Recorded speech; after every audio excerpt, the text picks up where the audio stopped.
This is the 5 Point Play podcast, the Die Hard Duke Basketball Fans podcast.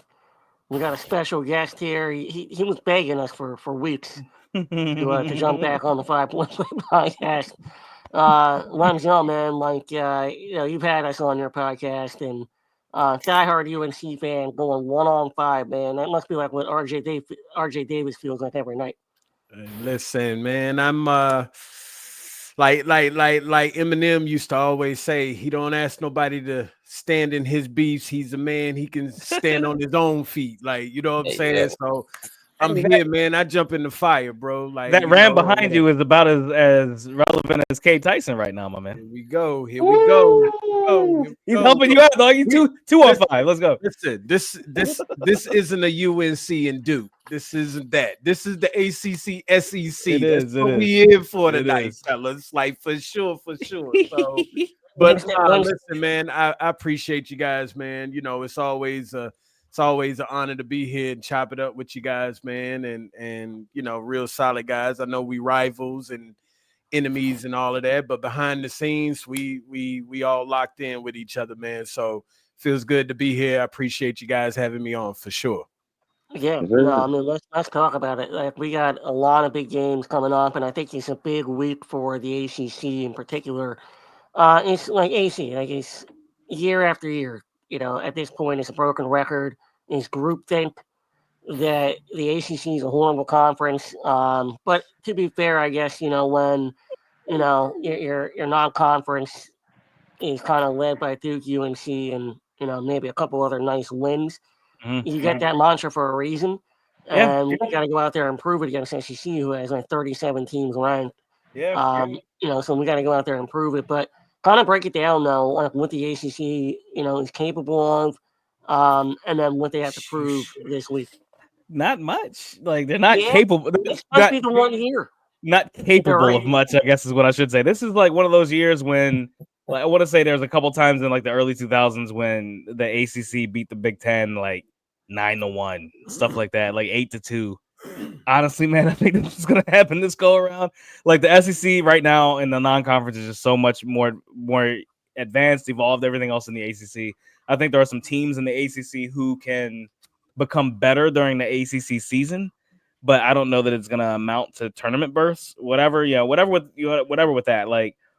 Will the ACC prepare Duke for the tournament? And I think that will be correct. I think the ACC will prepare Duke for the tournament as bad as they've been because you just have so many different styles and things. I think that'll show through. But man, like you got to win the games that are in front of you. Like you can't lose to Jacksonville. You can't lose to not Murray State. Who did Florida State just lose to? North Florida or something like that? Like. You can't lose to teams like that and then expect people to say, "Oh, your conference is great." Like, nah, man. Like, you got to take care of business against those teams for sure, and then you got to beat these Illinois and you got to beat these, St. Joe's and all these other teams, man. Like, you can't lose to those squads. So, no, we have no excuse. The ACC as a conference has no excuse this year, and I think one of the things that has happened with the ACC is just. The NIL has not been funneled towards basketball in some of these schools the way it needs to be, and you're seeing them suffer for it. Like whereas the SEC and Big 12 are comfortable and confident as football conferences and Big 10, and they're able to just funnel NIL money where they want. The ACC right now is funneling towards football to make sure that they're in a stable conference, and you're seeing the ACC basketball team suffer from it, man. So we got like 3 good teams in the conference right now, and it sucks. Yeah, D, hold on. I'm going to come right to you here because you obviously are kind of our football guru. It doesn't help when the ACC has, 4 or 5 teams that are openly trying to leave the conference and break the grant of rights. UNC being one of them, by the way. They're just not doing it as openly as, Clemson and Florida State. Florida State anyway. 1 win, 2 wins now. Almost defeated. That was an ultimate backfire. But yeah, kind of piggyback off of what AC was saying and what the ACC is. Honestly, I don't blame them for trying to funnel more money into football because that's where the money is to be made. But at the same time, your bread and butter is supposed to be basketball. Well, if we're going to be honest, there's probably 5 teams in college basketball that turn a profit. And I think we all know those 5 teams. Football is king at every school. So funneling money into football isn't stupid. I think the SEC and the Big Ten get rewarded for beating up on each other, so to speak, when the ACC gets punished for beating up on each other, just like college basketball. So if Duke goes down to Georgia Tech and loses to a decent Georgia Tech team, that's a bad loss or a good bad or a bad win, or however they want to put the quads. You know what I mean? So I feel like the media has built the perception of the ACC is behind the eight ball, when really that's not the case. Because if you look down the line, the ACC is competitive in each and every sport. I mean, even if you want to talk about Title IX and Olympic sports, like the ACC is competitive. We had the 3 teams in the Final Four last year, did we not? I mean, like, you know, it's a media driven narrative. Yeah, good word. It's a media driven narrative, and I think the ACC is doing right. They've got a deal that's locked in longer than any other conference. Florida State ain't going anywhere. Clemson ain't going anywhere. And the coaches, right? The coaches are another part of the ACC right now that I think are suffering. Like there's a point in time we had Rick Pitino, Jim Boeheim, Coach K, Roy Williams. I know I'm forgetting.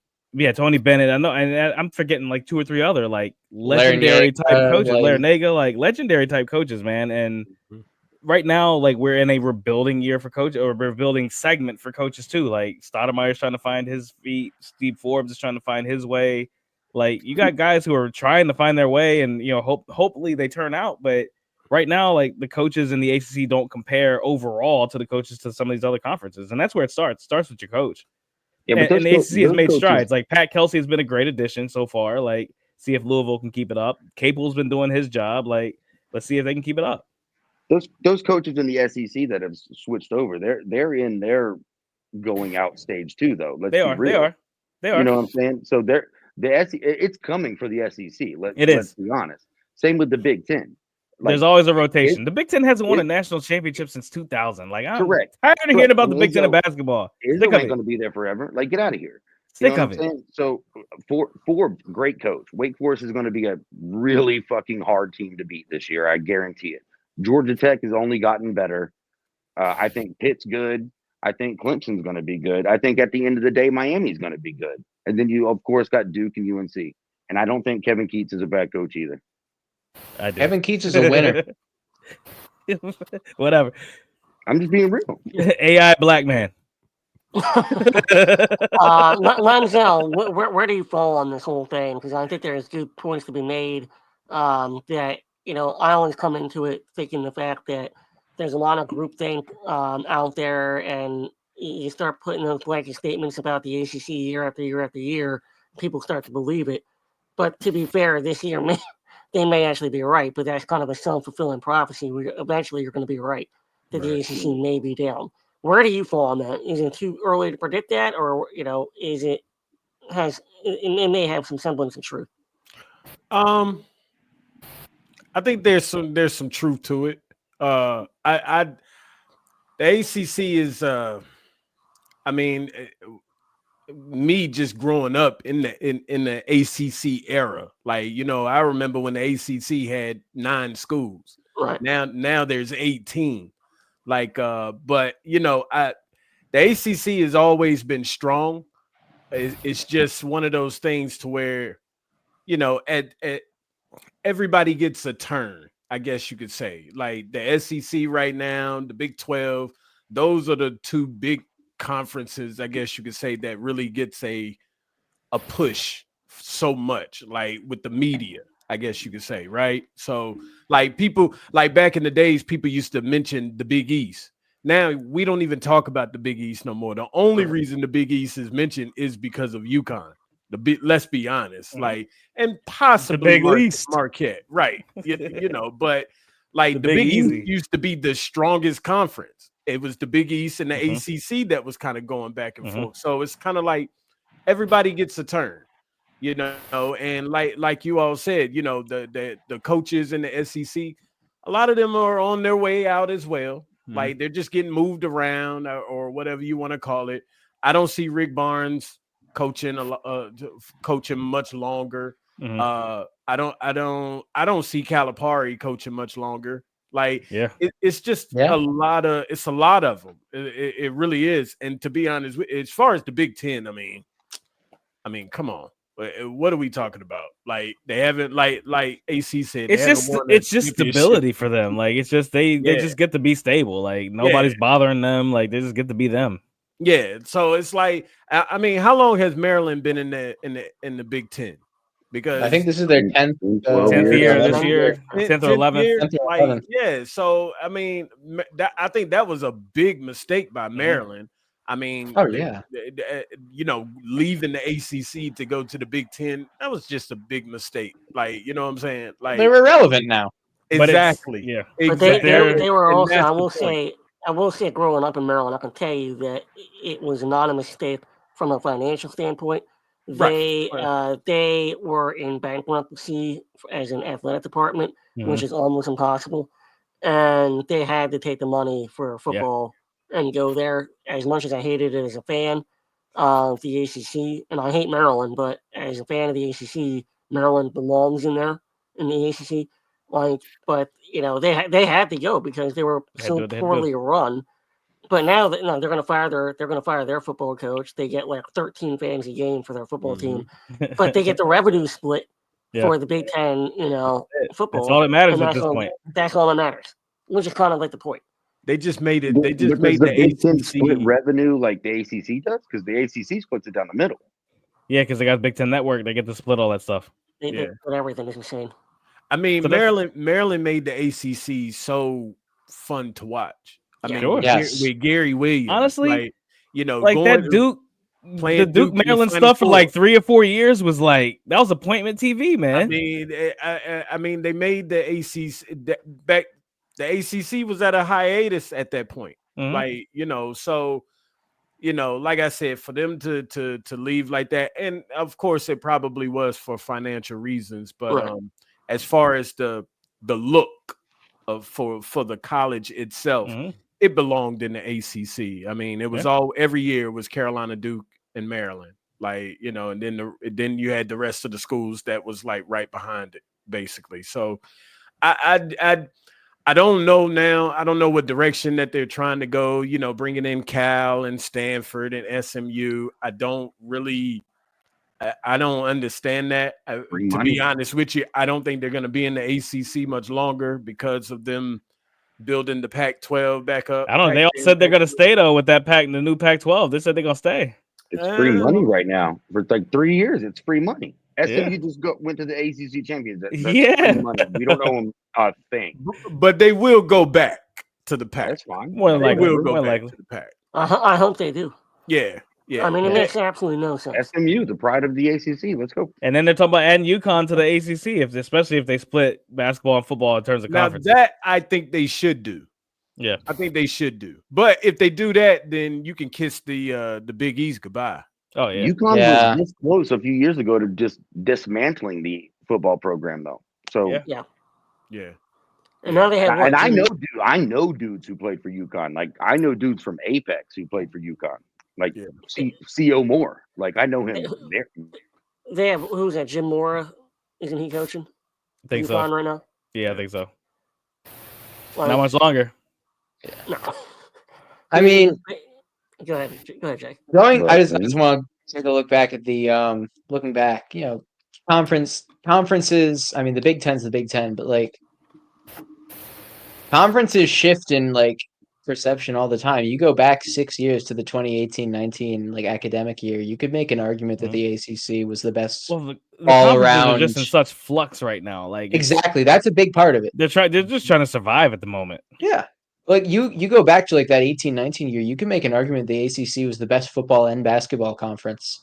I mean, sure, yeah, the SEC has Alabama and all that, and like Auburn was good back then, but they had 3 of the 4 1 seeds in the basketball tournament. They had Clemson. They had like Florida State was, I believe they were good that year. Louisville was coming off of 2 seasons of Lamar Jackson being elite. Duke had Daniel Jones and was actually good at football. Minnesota Vikings quarterback Danny Dimes. Thank God. Yeah, Vikings legend. Hey man, as a Duke fan and an Eagles fan, I am happy to see him out of the division. As an Eagles fan, I'm sad that he's gone.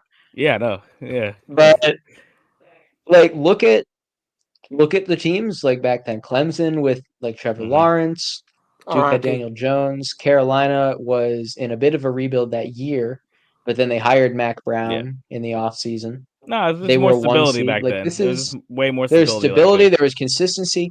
6 years ago. Like this is not something the ACC can't get back to. Especially like look at this. SMU might make the playoff in their first year in the ACC. Might. I mean, they will. They will unless they like get Unless they embarrassed blow in the the ACC championship game. If they like they have to like, get blown out. They have to get blown out to miss.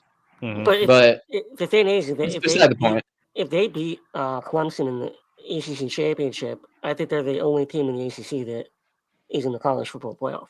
Oh yeah, I think Miami still makes it. No chance. I got a question for you guys. I think after what's up? I got a question for you guys. I hate to cut y'all off. I don't mean to cut y'all off, but no, don't stress. We do it all the time. Do y'all? And I don't know if this might be poor choice of words, but I'm gonna say it anyway. Do y'all think that? Because I think the ACC has always done its job, right?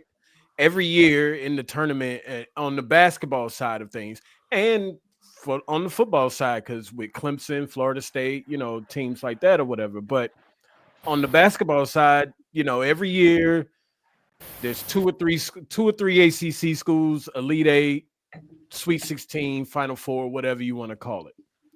The ACC has done its job. I think that the problem is the media. I agree. Because and it feels like it could be like a smear campaign. I feel you, but you can't lose to Stony Brook and you can't lose to Jacksonville as a conference. You just can't. You can't. I don't care if any of them. I don't care. Like Jacksonville actually is a legit school that if they win their conference, that's one of those teams you see in the tournament. They might do something, but you can't lose to them. You can't lose to College of Charleston. Like I agree with you, but when you like take for instance this year, I want to know how the media is really going to react towards the ACC this year, right? Think about it. Well, if we get blown out this ACC SEC challenge, it's not even a question. Well, I'm not looking at it so much on that. I'm looking at the way that the teams are setting up their schedules. Take for instance, look at Duke, right? Auburn, Kentucky, Kansas, Illinois, Arizona. Like these are big names, right? Look at Carolina, Alabama, Kansas. But as a conference, the SEC has the luxury of having those games built in because that's their conference. Well, whereas for us, we got to go find those games. I think that's what he's saying, and I think that he's right. I'm saying looking at the strength of the schedules from each school. I think it's more of is your team older and you don't need the non-conference to build your squad, or do you need your non-conference to build your squad kind of like Duke, and then you get to go into the conference slate and you get to play around the experiment? I think those are two separate conversations that are happening right now. And this used to be the ACC. The ACC used to be you use the non-conference to just toy and tinker because you knew the conference slate you're going to play 7 or 8 ranked teams in your conference slate. Whereas now with the ACC, you don't have that luxury. So in terms of building a resume and building that learning for your team or whatever, you have to do it in the non-conference slate. And I don't think the ACC in totality took advantage of that this year because I think a lot of those teams are just so bad. Like they're just so bad. You're not wrong. Well, I mean, and once again, I agree with you, AC. I do. I guess my thing is the fact that you're looking at the strengths of these schedules from certain teams in the ACC. You put Carolina or Duke. Matter of fact, let's just take UNC out of it, right? I'm not even going to speak on UNC. Put Duke's schedule up against Indiana's schedule, right? If you look at Indiana's schedule, it is horrible. It's probably one of the weakest schedules, non-conference schedules in college basketball, right? But Indiana, if they play well, could end up in the top 25 this year or whatever. Oh yeah, right? easy. So of course Indiana's gonna be in the talks and things like that from the media. Like, oh, Indiana's playing well, but then guess what? They're gonna be like another Gonzaga, because Gonzaga every year always seems to be one of those top 5 teams or whatever you want to call it, but they never play anybody, especially when it comes to their conference. Like, they just never play nobody. And that's what you have to work with. That's why I think the past couple of years, the ACC has done so well in the tournament, because in conference, you're playing so many different styles and everything that you're actually prepping for the tournament with the ACC because of the variety and diversity. I know this is something Pops and I talked about. But like with some of these other schools, like you saw it in ACC, like there was a point in time in ACC where everything was so competitive that a lot of ACC teams didn't do well in the tournament because everything was so damn competitive. Whereas I think the SEC will run into that same thing, Pops. Yeah, no, I think that's definitely possible. It's gonna be tough for the SEC, man. But also on the flip side of that too, man, it can prepare them for a war. You know what I mean? It can do both. It can do both. But I think a lot of times, especially the conference that's like that, right? That they say it's basically built off toughness and shit like that. What you're gonna see is a lot of injuries. You know what I mean? You are, and you're gonna see continuity problems because these are all still new teams. Like everybody's going through the portal. It's not just 1 or 2 teams. Everybody's dealing with the portal. So these are all new teams that are trying to break shit in too. Sure. I just blame the media. 100%. I blame the media. I mean, when the Big 12, they add Oregon. Who else did they add? Arizona, UCLA, and USC. Right. Like, look at these big schools that they're adding. But then, same thing that they did with the SEC. They added Oklahoma. They added Texas. The American Conference has teams in Vietnam, Tibet, but then the Virgin Islands, But then the ACC gets SMU, Stanford, and Cal. Like, it's the media. Like, and I know a lot of that goes on behind the scenes as far as where they're gonna place teams and things like that. But the media push these narratives. Sure. Like, if that makes sense. Let's get back to the ACC challenge. Yeah, we got 20 minutes sidetrack. Yeah. Welcome to the 5 Point Play podcast. Pablo, tell us how much you love football. Football is fucking trash. There are 2 football coaches on this podcast, and that's Pablo's take on us. I hate football. Man. Bring us back, TK. I'm glad I'm still bring us back. Learn how to coach football.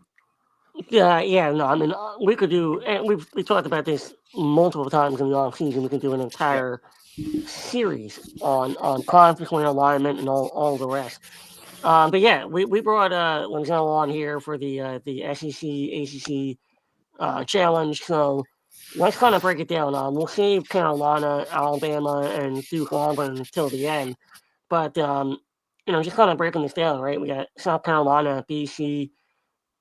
I mean, let's just do rapid fire picks real quick.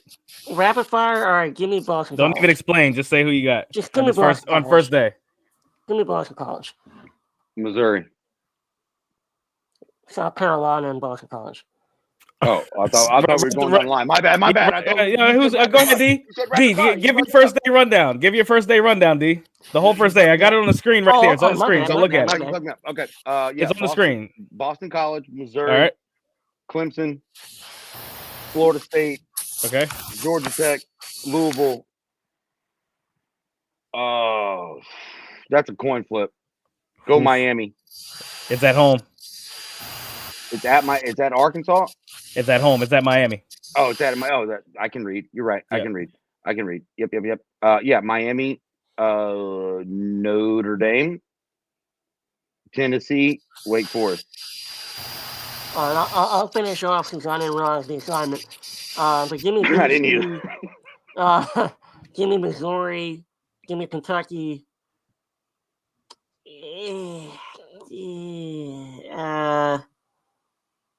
Fucking give me LSU. Give me Georgia Tech. Give me Louisville.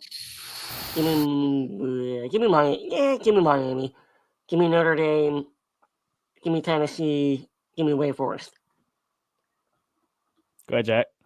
All right, I'm going to say BC, Missouri, Clemson, Florida State, Georgia Tech, Louisville, Arkansas, Georgia, Tennessee, Wake.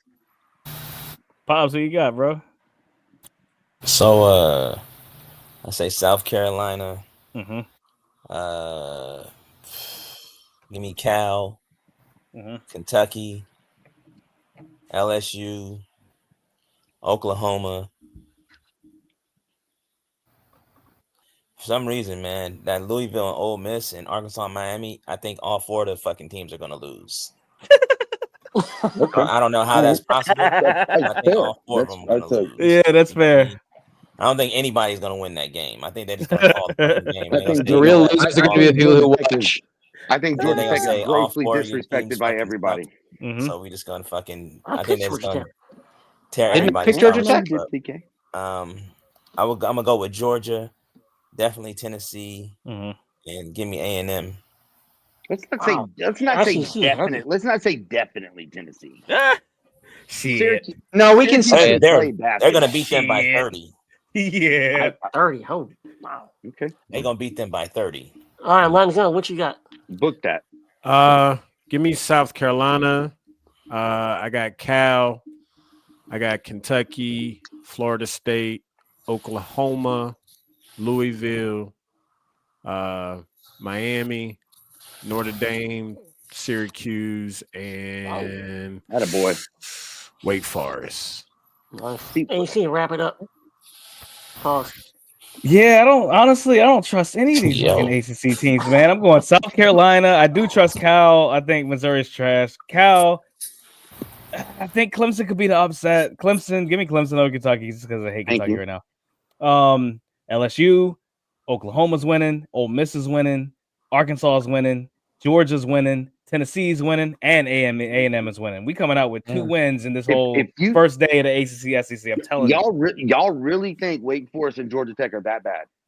It's not that they're that bad. I don't think Wake. I think Wake is just. Yeah, I don't think they're that bad. And Georgia Tech has lost to North Florida, Georgia. Like, yeah, nah, they ain't ready. They're just not ready. Like, it's not about.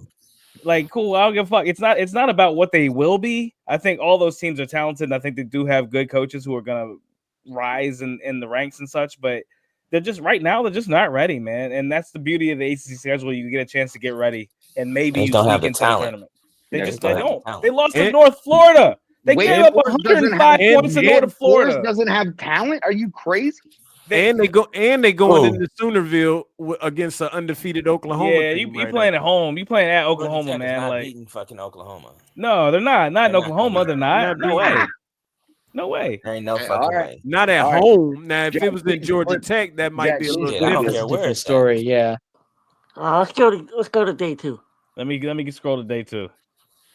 Please. All right. Only a couple games on day 2. All right. So we're gonna save Duke and Carolina. All right. We'll do the other ones, right? Give me Texas. Give me Pitt. Give me Florida. Definitely say Vanderbilt. Don't even say Virginia Tech. Don't even say it. No, I'm not going to. Don't even say it. I'm not going to. All right. Don't even say it. Go ahead. Nobody on this podcast say Virginia Tech. I'm telling you right now. You look foolish. Go ahead, D.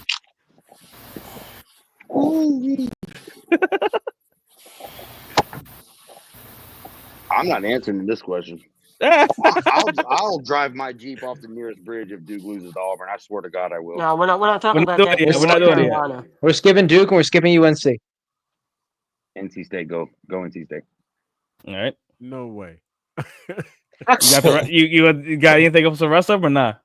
NC State was in the Final Four. No, I'm saying, you got anything for the rest of them? Pitt, Mississippi State, Virginia, Florida, Vanderbilt, Tech, Virginia. All right. Virginia. No, Bob. My bad, D. My bad. All right. Florida's ass. And I'm just gonna assume you say Vanderbilt. You shouldn't say Virginia Tech. I want to so bad. I can't though, because they're don't even do it. Dude, I've seen like my kids like rec team play better than Virginia Tech. So, yeah. Vandy by 40. Yeah, for real, James. I'm sorry to say Yeah, it's true. In the dark. Go ahead, Jack. All right, I'm gonna say State because it would be hilarious. I think Pitt, Florida, and the only winner of that last game is whoever gets to broadcast it. Yeah, because they get commercial money. What you got, TK? I don't know what. Did you? Oh, you were it. Oh, yeah, you did. You did. Pops. Texas, Pittsburgh. No respect, man. Florida. I want to say Virginia, but I don't know. No, I don't even. I like Vanderbilt. I like Virginia. I like Virginia. That's the one Vanderbilt, thing bro, me I and you don't have know agreed about on in the last 2 months. Shit, I think Vanderbilt and Virginia, I think they both lose. Yeah. Jesus. Go ahead, Lenzell. I don't know, man. They are fucking trash, bro. I got Texas. I'm gonna be honest with you. I see Mississippi State pulling the upset on Pitt. They got a squad. Florida. I can see that. And Vanderbilt. Vanderbilt looks solid, bro. I hope Virginia Tech beats Vanderbilt by 30. I do too, D. My scholarship dollars also say the same thing, but no, it's not going to happen. 50-12, bro. Anyway, Vanderbilt is solid. I mean, they are a decent team. I watched them play in the what was the tournament that they was just in? That Bahamar thing or whatever. Yeah, Atlantis. The one with no light. Or Atlantis. Yeah, they're in Atlantis. Yeah. For Atlantis. What's up? Virginia Tech's lost 4 games in a row, so they're terrible, dog. Big Papa Pump, Big Papa Pump's son. If you watch wrestling, Big Papa Pump's son is on the team, and if the only way they win is if he comes out and does a Steiner recliner on their starting center underneath the fucking basket. That's the only way they got a chance to win the fucking game. Vanderbilt, Florida, Pitt will win because they're good, and Texas will beat State because I don't trust Kevin Keats. I just don't. Kevin Keats is a winner. Did we not learn this in March? Dude, I think Kevin Keats is a good coach. He's a good. You never trust a man with that kind of hairline. Yeah, it's fine. I don't trust him, but he's a winner. You trust? I trust who I trust. Okay, actually, no. I did trust him in March. I did trust him in March. Go back and look at that man. If I didn't trust him in March, I would not stay in the entire ACC tournament. State's not beating Texas. Nah, man. They're not they're not. They're not. Let's not overthink this one. Yeah, everybody said State wasn't going to go to the Final Four. And that was last year. And I can't believe you picked Virginia over Florida. I cannot believe you did that. I'm not going to. In Florida. I don't give up. I don't trust him. I don't trust him. I can't believe that. TJ Powers is D's favorite player, so that's why he picked him. No. TJ Power got benched. TJ Power dropped 23 that game. TJ Power got benched for a walk-on. All right, so let's get to the meat. Let's get to the meat and potatoes here. Lenzell, we brought you on here for the Alabama Carolina game. I've been reading some rumors, and they're just that. They're message board fodder that RJ Davis coming back for a 5th year is kind of taking away a little bit of the shine for some of their other players they should be playing. Is that true? I mean, do you subscribe to that? I'm not making that up, by the way. I'm actually no. You good, TK? Right. You good, TK? Nah, that's not true. There's a lot of rumors that's just going around right now. I'm in a lot of discords. There's so many different. You'd be surprised at a lot of the rumors that's going on. Like, there's rumors that RJ and Deja Kelly done broke up and they done unfollowed each other on Instagram. It's so many different rumors, man. Should have done that years ago. Yeah. Shout out Caleb Love, bro. When Caleb was giving that love. Yeah, y'all crazy. It happened, man. I'm not getting into nobody's personal life. His last name is Love. He should have watched that. Literally your first sentence of personal life. Nah, I don't think. I done lost my thought now. What did you ask me, T? RJ Davis. That happens a lot, but some of the fodder that I was reading earlier today was that RJ Davis coming back kind of hinders the team a little bit because the amount of shots that he's getting, it limits the amount of minutes for Ian Jackson, stuff like that. Seth Trimble, I think, so far in the games that I've watched, is the best player that they have. Right. So, I mean, I kind of want to hear your thoughts on just that take Well, I think it's ridiculous. Yeah. Because if you have RJ Davis, you're better off. Right. But at the same time, where do you kind of fall on what people are saying, or is it just people being idiots? Because we have our fair share of idiots. Where you live, yeah. So villain. The thing is like with Carolina, Thank you, Two-Face. Carolina always in the beginning of the season they always start off one way, and they're one team, they're one different looking team, but then during the season they start getting better and better and better, right? Last season, RJ was probably the go-to. I mean, let's just be clear. Cormac was streaky. Harrison did what Harrison did, but he wasn't a leading scorer or anything. Elliott he did so much other things on the floor. Yeah, Elliott was still fresh, like being a freshman. Mondo just kind of took a step back, if you ask me, instead of like his junior year. So RJ was the go-to guy, right? I feel like RJ's going through what Mondo went through.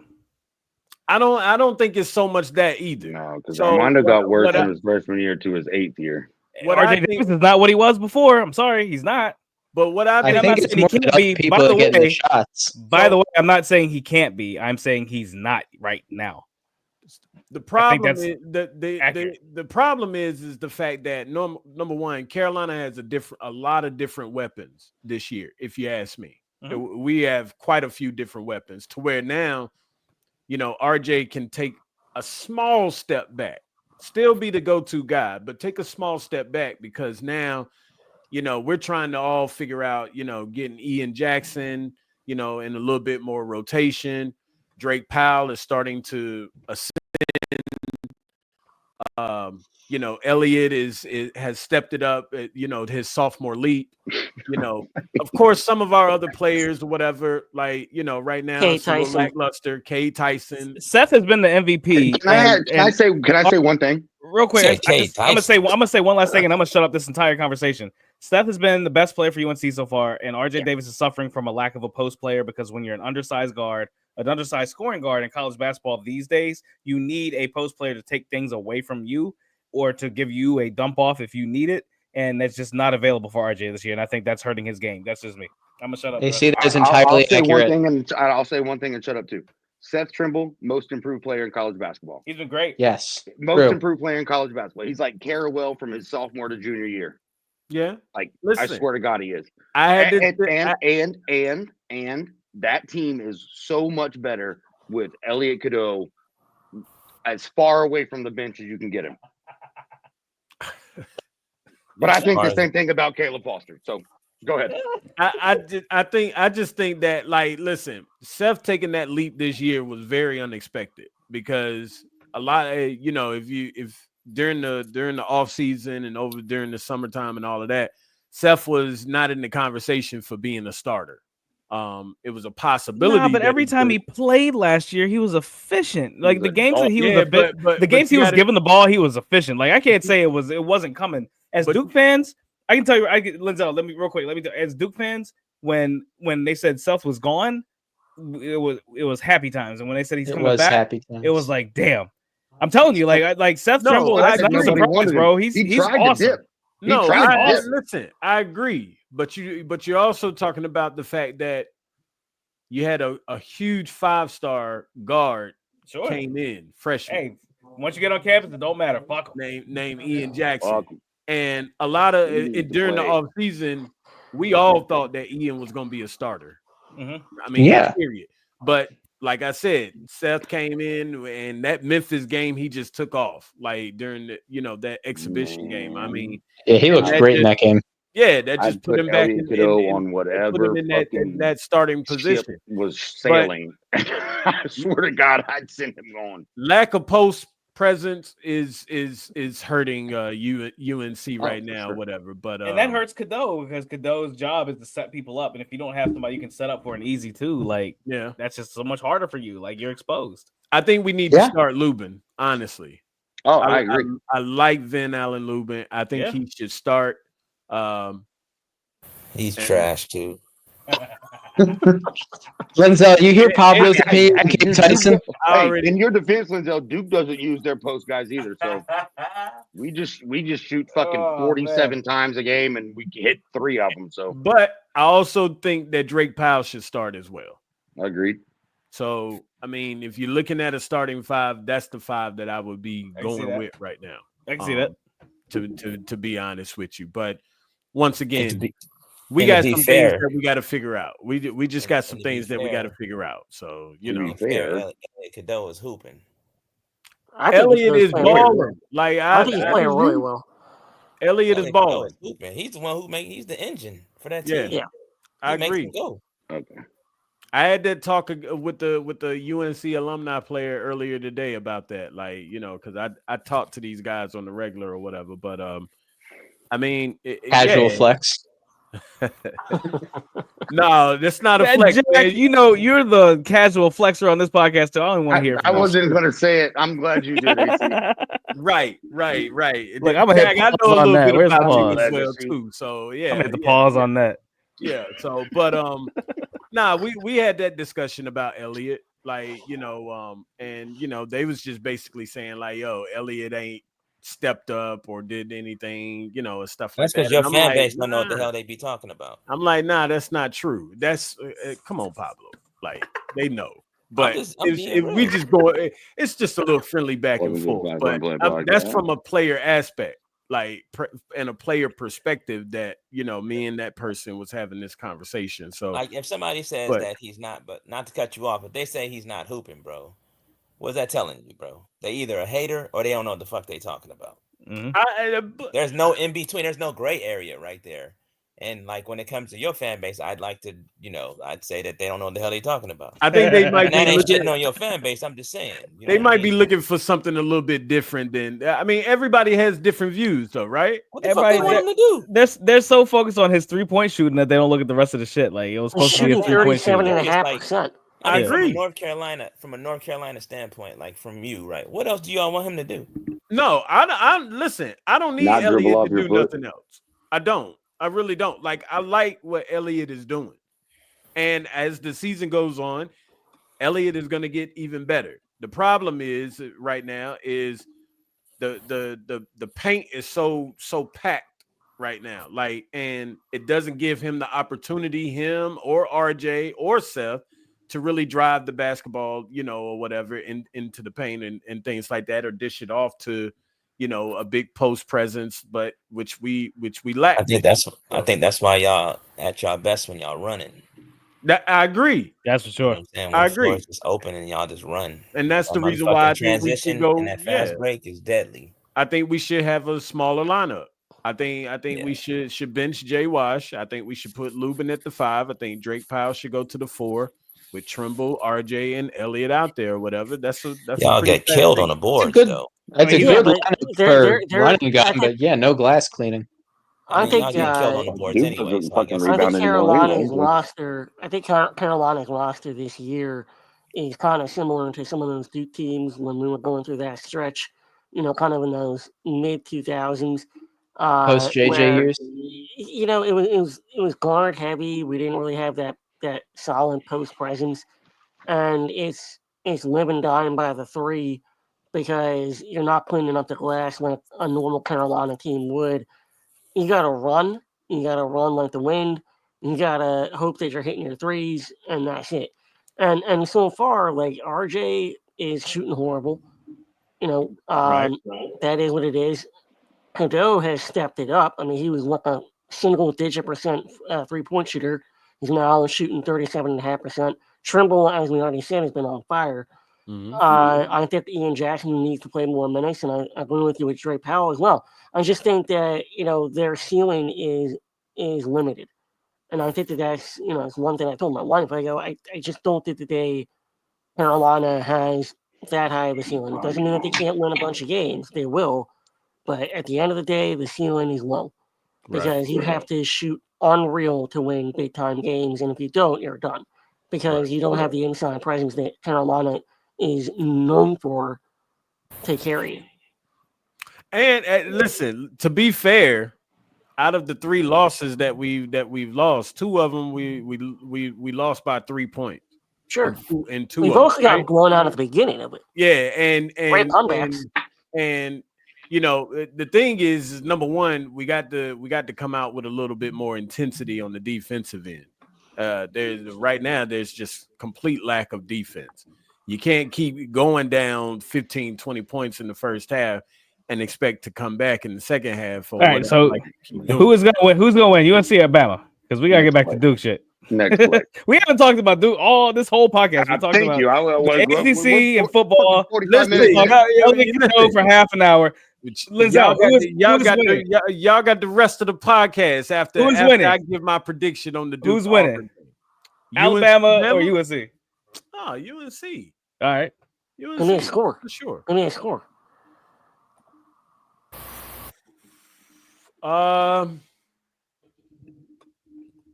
83-76. Ooh. Sheesh. It's like the opposite of the Auburn score. Okay, gotcha. Yeah. 83-76. All right, AC, what do you got? Look, I mean, Bama. Who did Bama just lose to? They lost to Purdue and then they lost to Oregon. Purdue, one of the things Purdue did was way out of character for them, which was they attacked. Like they, just like you guys said when we were talking about just now, what UNC has to do against Bama, which is they got to run. And like if UNC is going to take advantage of their strength, it's got to be and they got to run. So this is not the time to experiment. This is not the time to guess and play guessing games for UNC because you're talking about losing this game and possibly dropping out of the top 25, which obviously means something for seeding. For this team, I think that would be important. They got to win this game, and so honestly, I'm going to give it to them. I think UNC is going to win this game at UNC. I think running. I think they're gonna run. Bama has not looked good on the road this season. Give me UNC at home on a close game, like 83-81. But I really do think they're gonna have to run to make this a game that they can be in. That's can I throw one thing out there real quick? Just one thing, just so that everybody knows this too.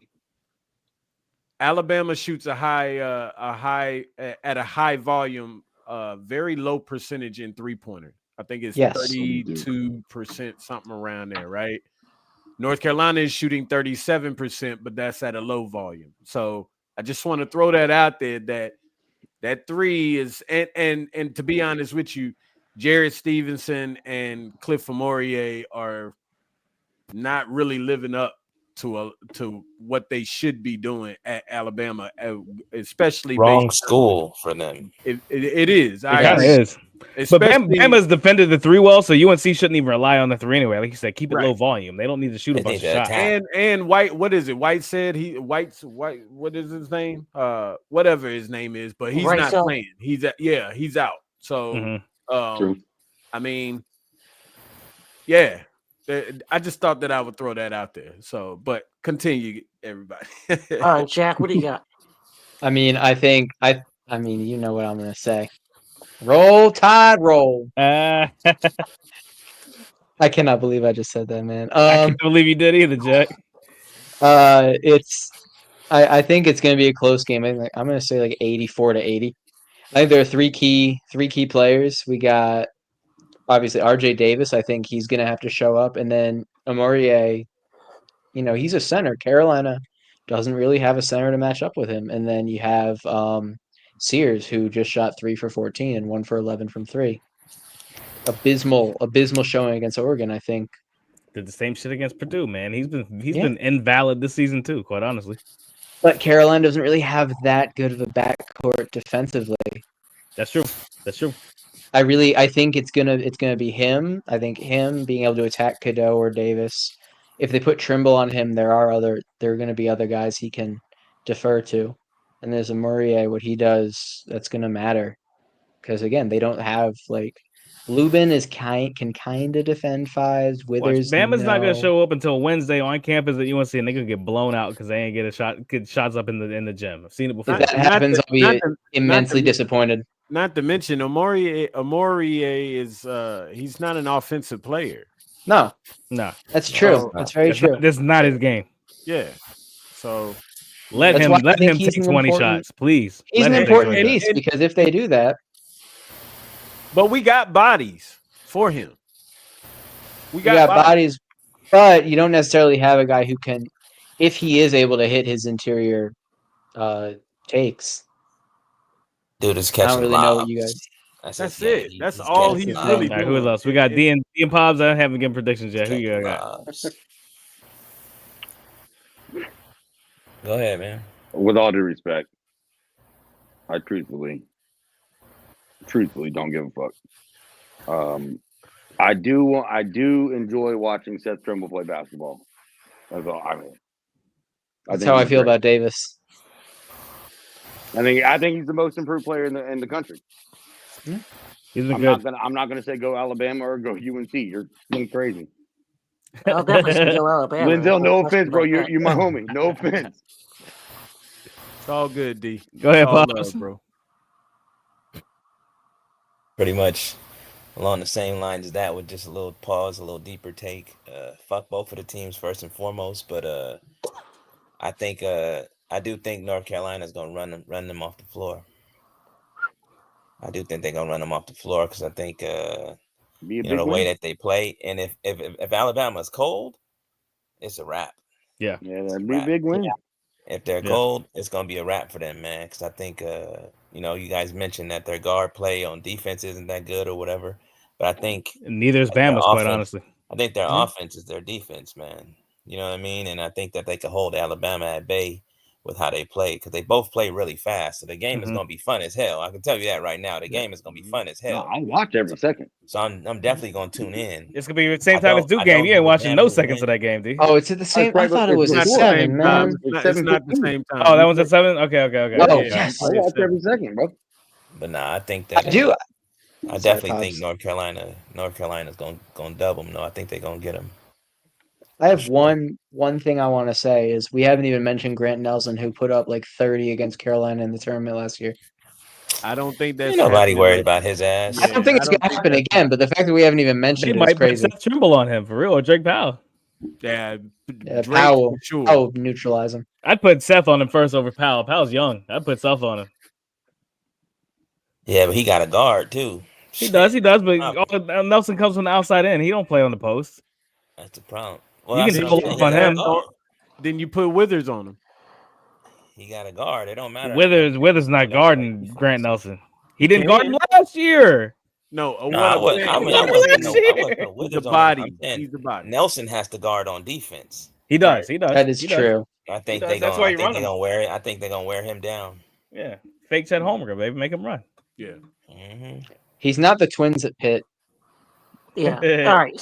So I'm going to give a quick prediction here, and then we got to get to the encore, which is the actual potatoes. The actual main dish, the Thanksgiving turkey, which is the real game of Wednesday night. That's why it's at 9:15. Alabama's going to win that game. It's not going to be real close. Probably be 88-74. Whoa. Great. Wow. Okay. So Duke plays Auburn. And this is the game that everybody in the country wants to see. Auburn's up to 2 now. Kansas is still 1, who we honestly should have beaten. If Lenzell was not on this podcast, we would have broken that down for you, but he took up all of our time. So we got to really break this one down. AC, break down the game. TK. Break down the game for us. How do you see this one playing out? Strengths, weaknesses that Duke needs to really tune in on against Auburn. No, you got Auburn number 1. You got a team that is, a bunch of seniors. So this is the age old, a bunch of old guys versus all the young guys or whatever. Like that's going to be the story right off the bat. But it's the same thing we just talked about with Bama, as we talk about with Auburn. It's if Auburn comes out cold, and it's very possible they come out cold, especially from 3. If they come out cold, then I think it's a Duke wrap, because Duke, at home, like we've talked about the slow starts for Duke, they're playing at home. The offensive splits are off the wall with how well Duke plays and shoots at home versus on the road. Duke is going to absolutely, kill this game from the start. And if we can maintain that and keep our foot down, then we're good. We're gonna out rebound them. Like Auburn's not a great rebounding team. Duke has been getting assists on all their made buckets. Like even though we lost, and even though everybody says we're ball watching, we're still 18 assists on 23 shots against Seattle, 17 assists on 24 shots against Kansas. Like, we are still distributing the ball in a way that is impressive and maintainable, no matter who the level of opponent is. So honestly, it's the home court advantage thing here, man. And again, as well as Duke has shot, and I get it with the Ken Palm stuff and all that. I don't buy into 100% into the analytics and everything. Like, Duke has lost 2 games. We have not looked good down the stretch in 2 games. We have done bonehead things throughout those games that don't translate necessarily to the ratings. But if we keep missing shots at times and things like that, so be it. However, I do think at home we will absolutely shoot better. We will play better. So give me Duke over Auburn. It's going to be close. It's not going to be a blowout. Like, Auburn's a good-ass team. They're a senior-laden team.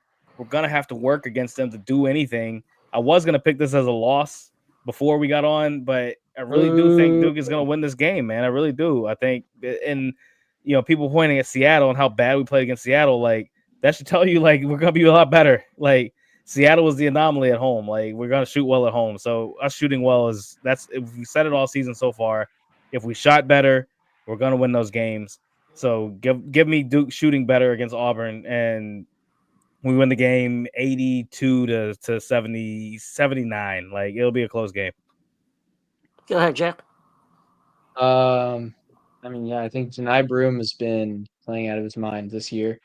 Janai Broome is going to have to be guarded by a combination of Malik Brown, Cooper Flagg, Tawan Maluach, and that is just not a recipe for success for him. I think Duke wins the game. Look, he's a great player. I was talking to someone earlier about this. Him being guarded by those guys is the difference between him putting up another, like, close to 2020 game and, like, between 15 and 18 points and, like, 8 rebounds, and that's a significant difference maker for this Auburn team. I'm not necessarily going to say this is a guaranteed Duke win, but I'm not nearly as concerned as you would think I would be with the number 2 team in the country coming into Cameron. I think it's going to be a close one. I'm going to say 86 to 83. Duke's going to win. There we go. D, what do you got? I'm not giving any more score predictions this year. Duke's, I've said, AC, man, back when me and you met like 5 years ago, I said if Duke scores 80, they win. I'm going to stand by that.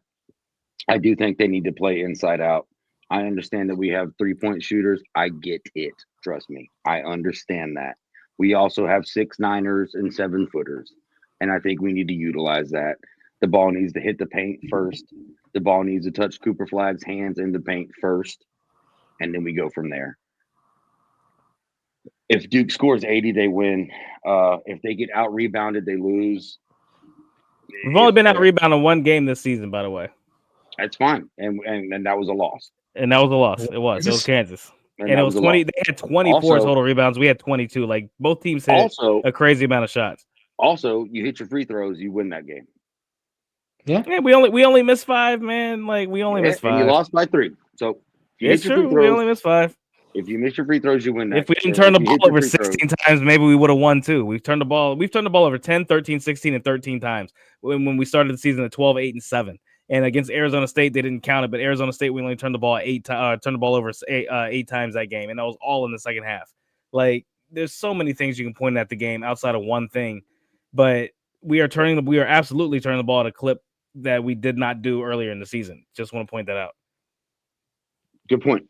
But like I said, so the Arizona game, we hit all those shots. You didn't need the free throws.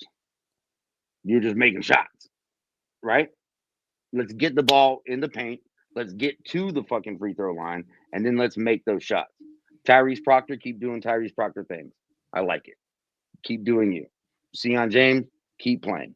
Caleb Foster needs to step up and play better. I'm sorry, he just does. He has to. So you don't need to apologize. So does Khan. Like, Khan had we're at home. Like, and this is why, I wasn't even done speaking.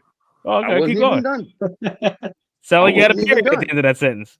No, I wasn't even done. I was going to say it. And Khan, bro, you were brought here for one fucking reason, and that's to score the basket.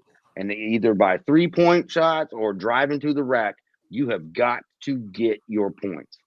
If Khan doesn't get his points, Duke loses. But if Duke scores 80, it's going to be tough to beat him. I don't give a fuck who you are. The thing is that we actually shot better against Kansas than we did against Arizona. To your point, and Seattle. Well, Seattle, that's a throwaway. It's the day after Thanksgiving. John's just rolling it out there and working the tryptophan off. But I will say that there's a lot of things to be taken from the Kansas game and the Arizona game. I'd like to see us clean up the offensive rebounds. I think that's been an issue all year long. I think that's something that we gotta stop doing. I'm not so much concerned with our turnovers, although we do have a lot of sloppy ones. Certainly at the end of games, but I do think and Coop driving, quite honestly. That's what I'm saying. I think that the end of games, it's the same freshman shit, AC. Based on the players that are doing it, I think that they will learn. I'm not that concerned about it. It's annoying. Obviously, I want to win the game, but it's not a huge concern of mine. But I do want to bring up something, or go back to something that Dee brought up, because I think this is an interesting point. You want to see them play inside out. Could you explain that further? Because I think AC made a good point on our Discord about that. It doesn't necessarily mean you're posting up combine, you're posting up, Cooper, you're posting up Malik or anything like that. But explain what you guys mean by playing inside out, because I think that's something that needs to be addressed and explained so that people understand what you mean. Before we explain, I just want to make sure everyone knows you need to be on our Discord, which means join our free Patreon. That's where you get the Discord link. Check it out. That's why he's the social media mogul, folks. Right. AC, you want to explain? You want me to explain it? Sure. Every episode, I said I'm gonna beat this horse until it comes back alive, bro. I'm an EMT, so I'm gonna just keep doing CPR until this motherfucker comes back to life.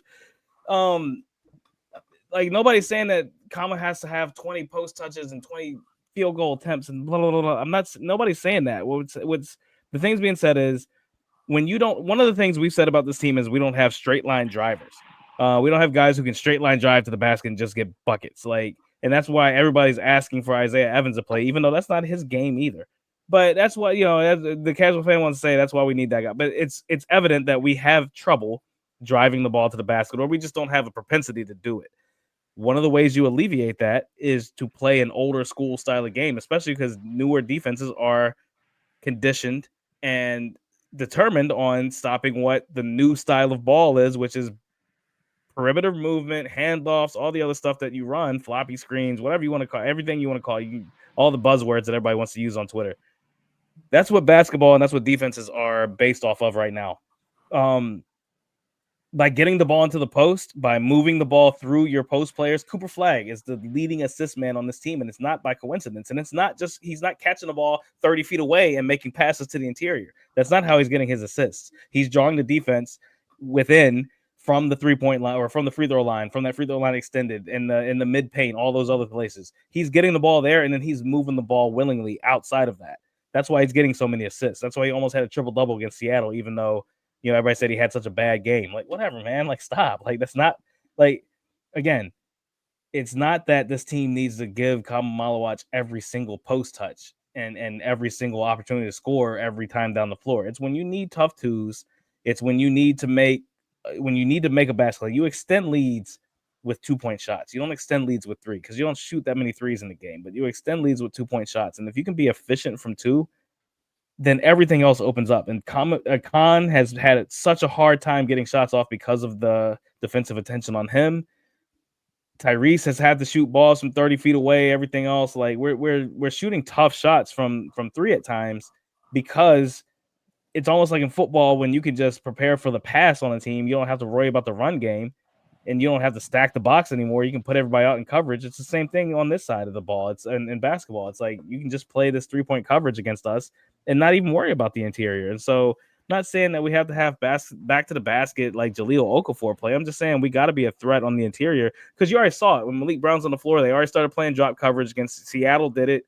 The team that's that bad is already playing drop coverage against us when Malik is on the floor. Malik is going to get more time. Like, you have to be able to score in other ways because if teams are going to play drop like that, then that disrupts your whole offensive flow. I agree with everything you said, AC, except one. I do think we have players that can get to the paint. I think Khan can get to the paint, and I think Tyrese can get to the paint at will. And when Tyrese does it, he draws the defense. There's your pick and roll. There's your lob threat. Now, if that's Tyrese doesn't score at the basket, though, that's the problem with Tyrese. That's the issue. That's didn't say that. If he will shoot from the mid range, I'll be all right with that because that's a layup for him. My point is, once that happens, once you get the ball in the paint, I didn't say how you get it there. I said get it there. Mm-hmm. Now you can play inside out. Now you've drawn the defense out. Now you've got Con open where he's not shooting a contested three. You've got players on the sidelines where they can shoot the ball in the. What do we say? Ball goes through the corner, shot goes up, right? We've got players that can do that. Caleb Foster can do that. Sion James can do that. Tyrese can do that. So, I mean, it's and I truly believe, and like you said, you don't have to play, hand up, big man in the paint, style basketball, which, by the way, we do have a guy who could do that. I think we all know that, and that's okay. We'll get there later on in the season because I truly think that John is saving that. I really do. I really do. Yeah. So, what, post play? Yeah. No. With who? With Common. No. I don't think you show that yet. I'm saying it with Common. I don't think you show it yet with Common. I don't think you have any reason to show it yet with Common. Common can absolutely 100% do that. There's going to never be a point in the season where they're going to throw the ball inside of him and say, "Hey, go score." I just don't see that happen. Not 10 times a game, but I think if you can get 3-4 possessions like that, I think you're keeping the defense honest. Cooper Flagg's big ass needs to touch the damn ball in the damn paint every freaking possession. He already does, though. I don't think so. A lot. I ain't worried about Coop scoring like that. He already does. Like it's the drives and the turnovers that he has to clean up, but he already gets opportunities like that. It's Common. He does Common, the same Common is a 7'2" that we bitched about Flip doing. That's fine. Common is a 7'2", 250-pound monster that you can 100% unequivocally throw the ball to on the block, and he can get you 2 layups a game. And I don't think that's asking too much, and I don't think that's outside of the realm of what basketball is right now. Like I got bitched at on Spaces about it. People saying I don't know what basketball is right now because that's not basketball because it's all threes. You're talking about the Celtics. That's ridiculous. Everybody else is gathering centers who can score from the block, and the post play is coming back in the NBA. Like, I'm sorry, you're not watching the games if you don't think that's the case. And I think you are completely wrong for saying it. Was the pick and roll, pick and roll, lob it up. If they're gonna play drop, then you can't even play pick and roll. Like, we had that problem last year. We had that problem last year because we had a bunch of bitches. Let's be real. So I would say Common is more of a face-up player than he is a post player. So I don't think that. I mean, I haven't seen a lot of film of him like catching the ball on the block and like making a post move and scoring. He did in the BAL in Africa, in African League. He absolutely didn't. He do a little bit of that in the Olympics too? Hold on. From what I see, most of his stuff is generated from him facing up or somebody creating for him, pick and roll, him catching, dunking, doing his thing. But I haven't seen too much where they like he's posting up. Yeah, offensive rebound. I haven't seen him posting up like throw me the ball and then he's making a fucking post move. I haven't seen that. Not yet. Not at Duke. We haven't seen it once at Duke yet. Not once. I haven't seen that at no point with him. We watched it during when we did the comment breakdown, the BAL highlights. That's how he got 30 points, 35 points, 28 points in the BAL. Like, it wasn't just him from the outside. It wasn't just him gathering offensive rebounds and going back up. They would throw the ball to him on the block.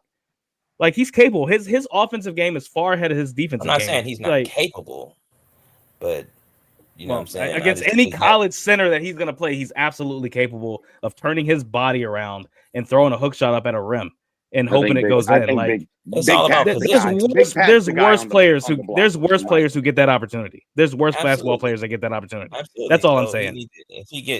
I'll feel more comfortable with him getting deep post position and then them throwing in the side for him to just turn and shoot.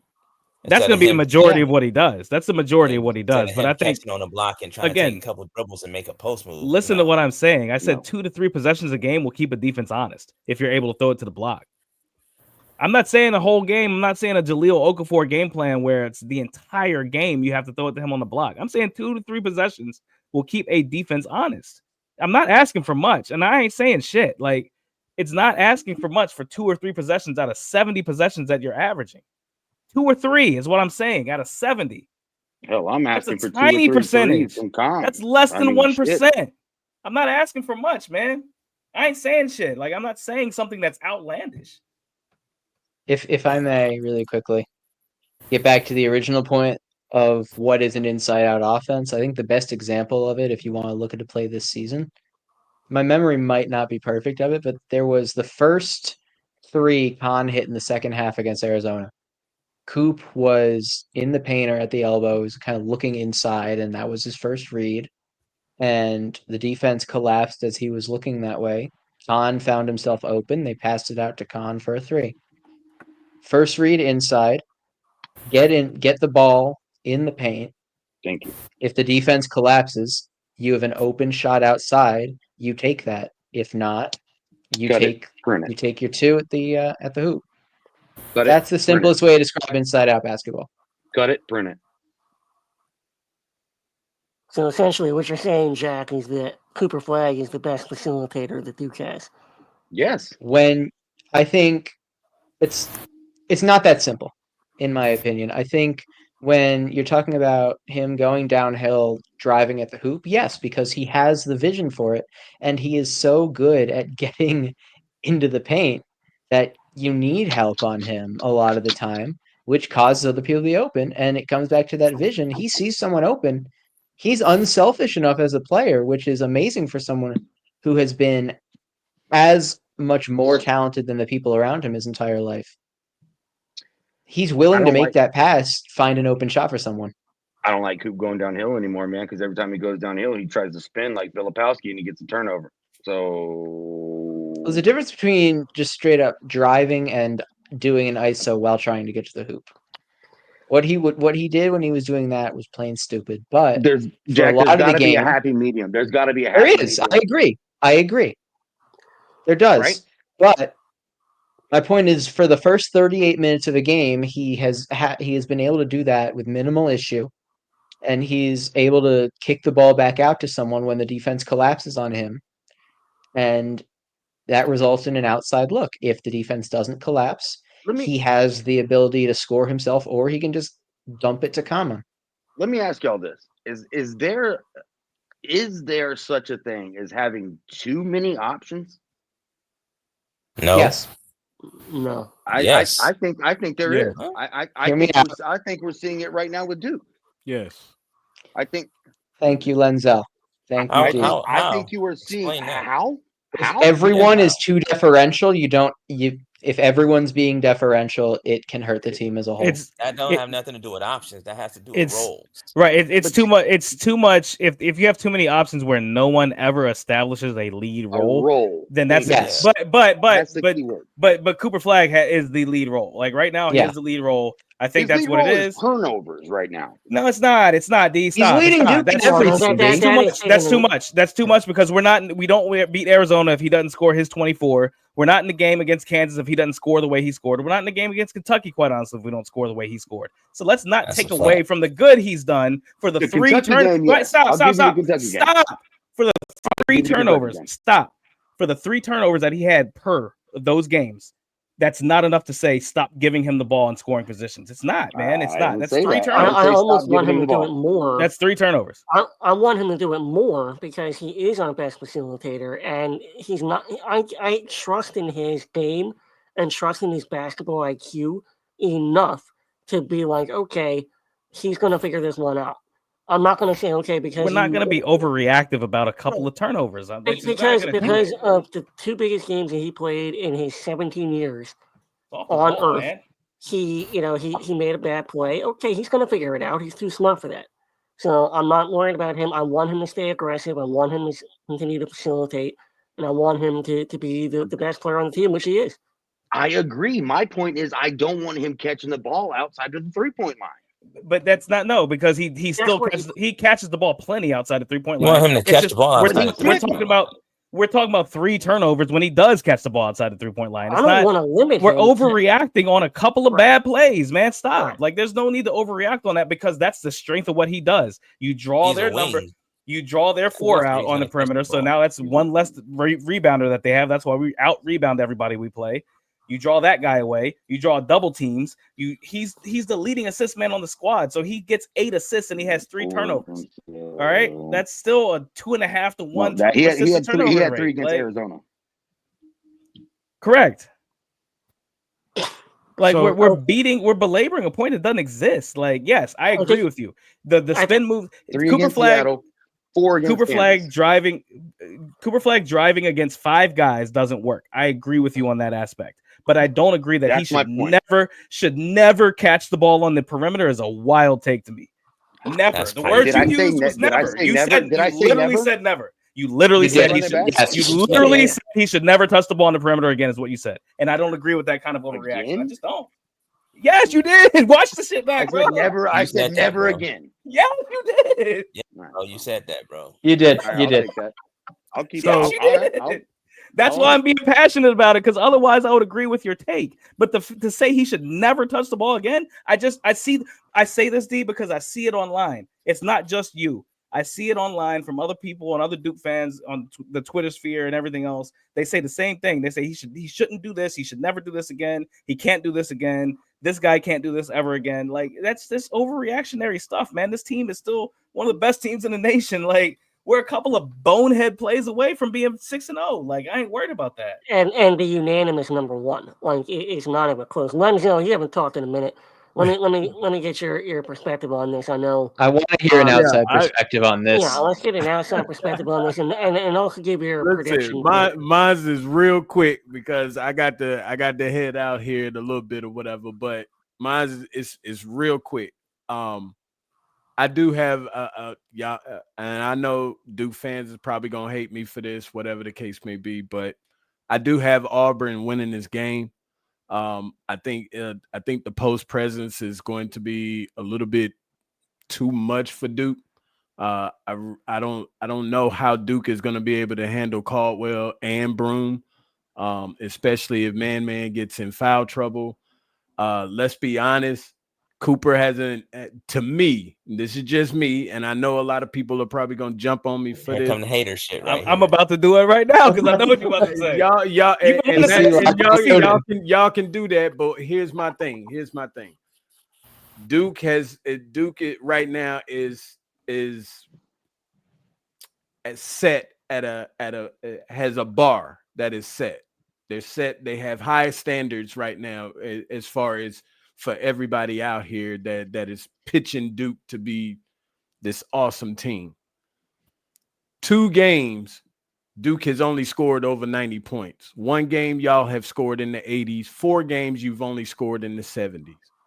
To me, that is you can't blame Coop for that. With all of the weapons that you all have, because we just talked about as far as options and everything, is too many options, too much or whatever. I think having too many options can be a problem at times. And right now, I think Duke is still trying to figure things out, of course, which all teams are. So, I mean, that's no knock to them or whatever. But Cooper has his big games, but then Cooper doesn't have he has had some not so good games. No. Wait a minute. He's had some not so good minutes. Seattle, good minutes, and they just happen to come in the final. Against Seattle, he had 20. He was, if I'm not mistaken, if I looked at the stats right, 27 minutes and 9 points. Yeah, but if you look at Coop against all those, gimme games, team played ass against Seattle. Coop against all the gimme games. Coop doesn't score against the gimme teams because he does regardless of the whole Cooper. Let's take Cooper out of it. You still got a bunch of weapons, right? Lenzell. The first thing you said, Lenzell. Wait a minute, AC. You only scored 70 points to a team called Seattle who hit 49. That's true. We only let them hit 10 field goals though. So we just talking about scoring. The defense was phenomenal. I get it. They shot 31 free throws. They'll never do that again. Auburn is big. They're tough. They're strong. In one position. Listen. At one position. At one position. No, we can guard one position. And they're athletic. They have some bigs. I think that the post presence is really going to be the key factor. One position, bro. Period. That's one position. No, I'm not talking about just Janai Broom. I'm talking about Caldwell. I'm talking about Broom. I'm talking about the front court itself. I think it's just a little bit. I think it's a little bit too much for Duke. And I can't wait to see how Duke is going to react to this whole post presence. but I do have Auburn. I do have Auburn winning this game. I got 84-73. You're only averaging around. You're not scoring over 70, 80 points or whatever a lot. I've said for years, if Duke scores 80, you're not beating them. By the way, D, we're 94th from 3. We're not the worst in the country.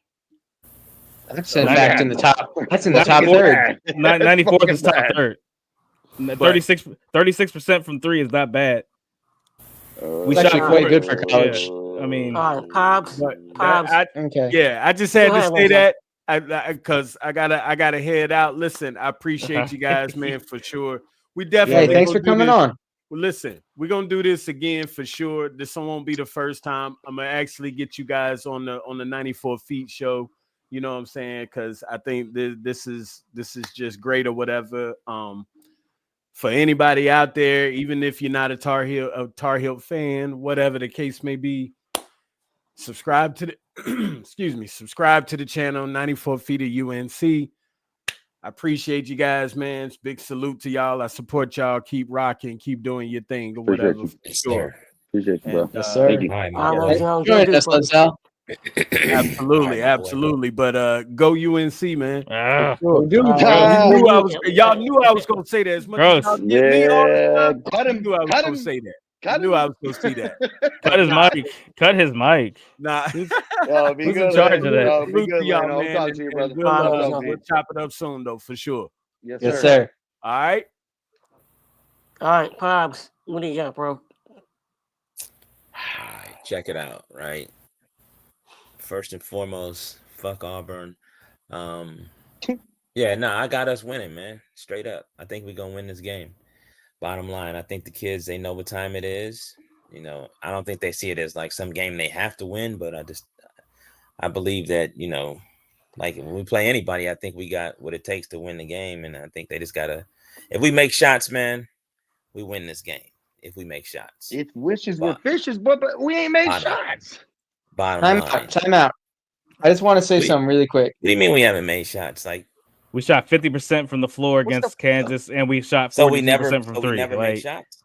We've made plenty of shots. Like we lost to Kansas by 3. We turned the ball over 16 times. We got out rebounded. We did things that are out of character for this team. Hella free throws. We missed 5 free throws. We ain't missed hella free throws. Stop. Jesus Christ! And not only that, Can I just say something really important? Go ahead, Jeff. Pon Knippel is shooting close to 60% from the field at home. He's shooting below 30% on the road. Correct. And in neutral places. We're at home. The problem. We're at home. But Jack, it's not. I get it. We're at home playing Auburn. Cool. In March and April, we're not playing in Durham. So that's something that's got to change. This ain't nobody saying it doesn't have to change. We're talking about November. We're talking about right now. Cameron. We're literally talking about the next game at Cameron. We're not talking about the rest of the season. Right now. We're not talking about the rest of the season. Thing, right? Here's my thing. Right? It'd be very different if we were getting blown out. Yeah, if we were losing the games by 15, 20 points. Then I would say, you know what, D, you're absolutely fucking right. We're barely losing these games to top teams, and we're fucking shooting bad. What's the key word in the sentence you just said? And we didn't even shoot bad against Kansas. That's the thing. What's the key word in the sentence you just said, Pop? Losing. What, losing the game? Yeah. Losing. Duke has lost 2 games to top 4 ranked teams as of right now by a combined 6 points. We're a fucking Duke podcast. No, it's a loss. Would you rather lose the game? Would you rather lose the game in November, or would you rather lose it in March? No, that makes shake your head all you want, but keep it 100. You want to talk about us keeping it a buck? No. You're gonna come at me about keeping things a buck. So let's come at you about keeping things a buck. Would you rather lose the game in November or March? At all? Would you rather lose the game in November or March? Answer the question. Answer the question. Okay. Would you rather lose the game in November or March? Would you rather lose the game in November or March? All right. So whatever. Don't answer my question, but I would rather us learn. I would rather us learn right now than lose this game in March when you can't learn after that because the team will never exist ever again. So when we did the same thing against Kentucky versus Kansas, did we learn? We didn't do the same thing. We shot 16% from the 3. We shot 16% from 3 against Kentucky, and we out-rebounded them. And we didn't turn the ball over against Kentucky. Against Kansas, we turned the ball. No, it does not. We turned the ball over against Kansas. We made almost every single one of our 2-point shots. We were 50% from the 2. We were 40, almost 43% from 3. We were 11 for 26 from 3. So we can't say that we just missed a bunch of open shots. We hit open shots against Kansas. We didn't stop them. The only reason we lost to Kansas was because we spotted them 13 points in the first 4 minutes. And we didn't stop them from 3. They shot 47% from 3. They out-rebounded us. They shot out of character. In a game when we got 22 boards, they got 24. Like, nobody got rebounds that game. Like, yeah, that's crazy. Problem. But not a long-term problem because it's not characteristic for either one of those teams. Fair point. Fair point. We're talking about out of character shit. Whoa. I'm trying to. Go ahead, D. Fair point. Duke shot 40% from the 3 against Kentucky. Duke shot 12% from the 3 against Kansas. No.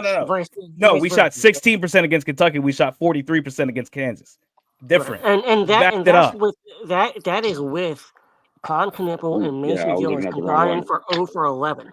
No, Mace made 1 for 11. You're right. It was 1 for 13. Either way, the guys who are supposed to hit the guys who were supposed to hit the shots didn't hit the shots. The guys who were supposed to get rebounds didn't get rebounds. Bottom line, man, like there's no broad sweeping changes that need to be made to this team. But there are definitely some personnel moves that need to be made, and there are definitely some things that need to be emphasized because Kama Malawach has not been rebounding the ball the way he needs to on the interior the last 3 games. He just hasn't. Like, and he's capable of more. And you add Patton Gong, is that coaching? You add Patton Gong, hopefully. Some of it's on the players too, right? Like some of that's on the players. Like Common had so many balls bounce off his hands. Like that, nothing. Coaches didn't do anything about that. Common lets rebounds go off his hands. This is something that he's going to work on with Sewell. Common just is not ready to be aggressive on the boards right now. It's just not a part of what he does, man. Like, and that's something that he's got to change. That's a big deal.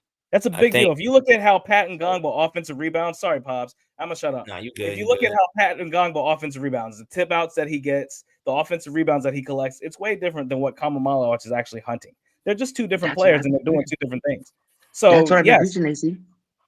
No, but you're saying that these guys aren't any good and nobody needs to see the floor and all that stuff. I never said they're not any D. I think we're all just miscommunicating with each other. This one. Go ahead. This some of the shit that needs to change at Duke, right? If we don't start by our guards getting pressure on the rim, bro, we're gonna be dead in the water against Auburn. I'm gonna tell you that now. They need to put pressure on the rim, and I mean all game. They don't need to stop. They need to all pause. They need to run the ball down their throats and just keep it that way. Pause. You know what I'm saying? Inside out. You know what I'm saying? That's not inside out. That's attacking from. That's just inside. That's just attacking the rim. That's not inside out. Playing inside out is you actually throwing the ball inside to your big or whatever, but that's neither here nor there. It doesn't really matter. They need to attack the rim and just keep pressure on the rim is what I'm saying, period. So you call it what you want to call it. I'm going to call it that. That's what I say.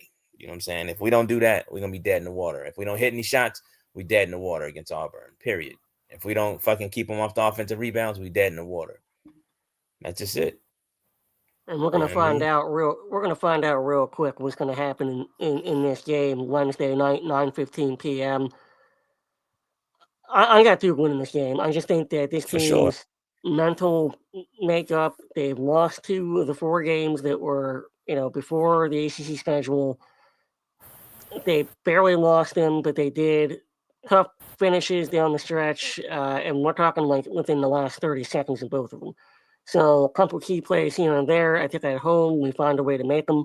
Give me Duke 81, Auburn 77. I think we find a way to win this game. But either way, we'll be back Thursday because I think we have to continue this conversation. Appreciate Lenzell coming on, giving his trash takes about Duke and his equally trash takes about UNC. This is a good podcast, so if you guys want to fast forward this one all the way, I don't blame you. But we're going to wrap this one up and leave this kind of good. I mean, that's all it is. At the end of the day, we're all on the same team here. AC, I love you, brother. Always, baby. Ain't nothing personal about this. This is basketball, man. Let's go Duke. Hey, we all want the same thing. We want Duke to win basketball games. That's it. You see this splash screen? That's all we want, man. We don't want anything else. Ain't nothing personal. This is Join us basketball on talk. Spaces. That's right, baby. Check us out everywhere. Everywhere, merch. including Blue Sky. You heard? Yeah.